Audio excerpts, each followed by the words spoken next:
Hey guys, thank you so much for stopping by the garden today. We're going to go over a little video on propagating your succulents from little cuttings like you see here. We took this little cutting off of this plant and we're going to do this little cutting video with you guys today. We transplanted this one in here when we first cut it a couple of weeks ago. It's rooted and we watered twice already.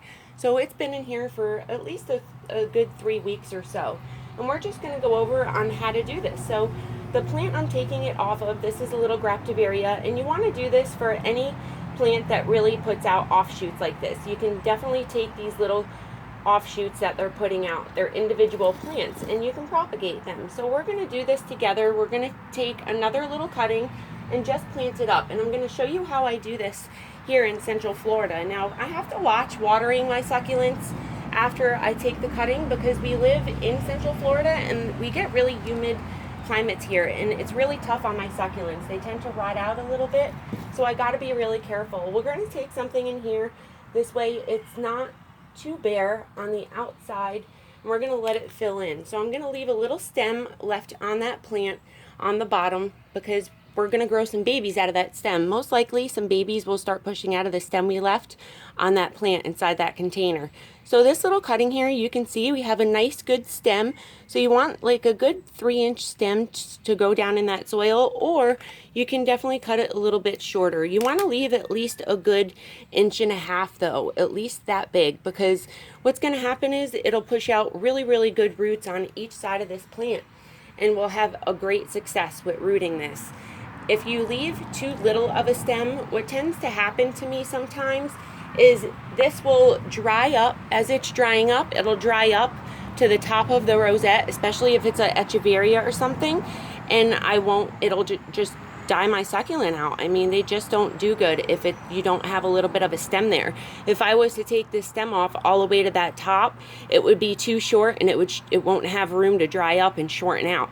So that's why I like to leave a little bit longer of a stem. You can definitely cut this a little bit more if you wanted to, but I don't like to cut it any shorter than this, as you see here, if you can see that, because I feel like they root really well this way.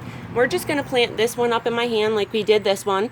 We're not going to water for about a week or two. Now I watered that plant 2 days ago before I took this little cutting. So anytime I'm about to take a cutting off of a plant, I go ahead and water because it's going to plump all these leaves up and get them ready to survive without roots for a little while. So by taking this cutting, it's not going to have any roots to suck up any water for the next couple of weeks. So I don't water my succulent cuttings without roots until they start showing some roots. One way I can tell it has roots is by giving it a little tug, and if you feel some tension on it, you know it's rooted. You can see that, I can't lift it out of the pot. This one, it lifts right out, see, because we just put this one in here. So I'm going to go ahead and transplant this little cutting today as well. Just make sure you're planting them in really dry succulent soil if you're putting them directly in soil, because they will rot out on you. I don't want that to happen to you guys. And I just water in about a week to 2 weeks. I soak it all the way through and then let it dry, and then I go ahead and water again once those bottom leaves start deflating. Thank you so much for watching, you guys. If you have any questions at all on propagating these, just let me know. I'd love to help you in any way I can. We're going to leave this in the same amount of sun it was in. So when you're taking a cutting, I leave it in the same amount of sun it was in, because it's been growing in that amount of sun and it's going to be used to it. And if you take it out of that sun, what can happen is it can stall out and start stretching on you. They're still growing, these cuttings, when you take that cutting, unlike a leaf, they kind of stall out a little bit and then they start growing a baby. I leave my leaves in 3 hours of direct sun off the bat. These get about 6 hours to 7 hours of direct sun, but it's broken up between the day, so it'll get 3 hours in the morning and then 4 hours at night towards the end of the day, or vice versa. And that's it, you guys. That's all I really wanted to discuss with you today. If you have any questions at all or need any more help on this, just let me know, and I'm always here for you. Thank you so much for stopping by. I think I covered everything on these little cuttings here, and I'll see you next time. Bye bye.